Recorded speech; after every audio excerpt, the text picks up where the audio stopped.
Luego del recorte de la tasa de política monetaria, vimos a la paridad dólar-peso subir. Sin embargo, esta semana y sobre todo en la jornada de hoy lo vemos en retroceso.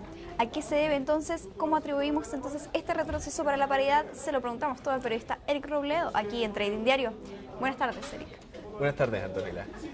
Bueno, lo que está pasando con el dólar peso en realidad es una historia de fondo que tenía ya la paridad en el momento que se hacía el recorte de la tasa política monetaria.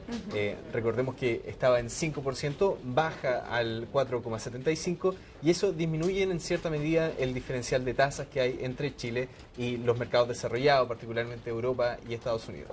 Y esto juega con un efecto alcista para el número, digamos, que estaba en los 490 y tanto y sube hasta por sobre los 500 en la paridad de dólar-peso, pero esta tendencia ya se empieza a revertir porque de hecho no había sido tan fuerte por los fundamentos que hay detrás, particularmente con la solución que se dio, aunque es momentánea, sobre la discusión del techo de la deuda en Estados Unidos, y por otro lado la probabilidad cada vez menor de que el tapering, que es el recorte en el estímulo monetario de Estados Unidos, se haga de forma tan agresiva como se esperó en algún momento. Para septiembre no ocurrió, luego octubre, diciembre, ya se están pensando en escenarios de que el tapering podría comenzar a inicios del próximo año, en enero. Pero esto podría seguir postergándose, entonces habría que estar también atento a esa dinámica de cómo se va postergando cada vez más el tapering. Y todo esto está jugando a favor del peso chileno, que en el fondo cuando vemos a la paridad dólar-peso caer es porque el peso chileno se hace más atractivo.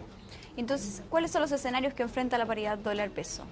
Bueno, según los parámetros que maneja Asesoría Bursátil, que es la compañía que nos está haciendo la recomendación de hoy día, se podría ver una depreciación del peso, lo que significa un alza en la paridad, en los escenarios en que los bonos del Tesoro a 10 años se encuentren por sobre los 2,5, el cobre bajo los 3,29 dólares la libra y el IPSA fluctuando bajo el rango de los 3.859 o 3.833. Eso por el lado de la depreciación del peso.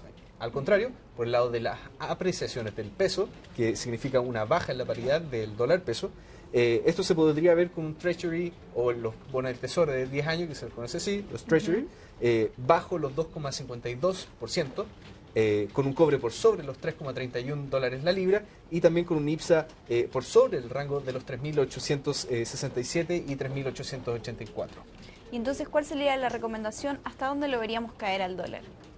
Bueno, el escenario efectivamente en el corto plazo nos dice que es más probable una apreciación del peso, lo que significa una caída en esta paridad de dólar-peso.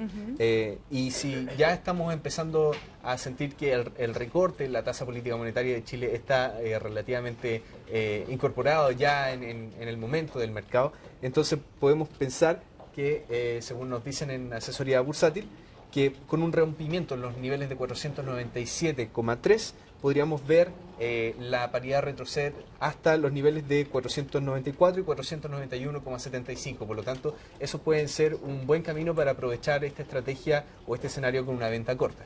Excelente, Eric. Nos quedamos con esta recomendación. Muchas gracias. Gracias a ti, Antonella. Y muchas gracias a ustedes por acompañarnos una vez más aquí en Trading Diario. Que tengan muy buenas tardes.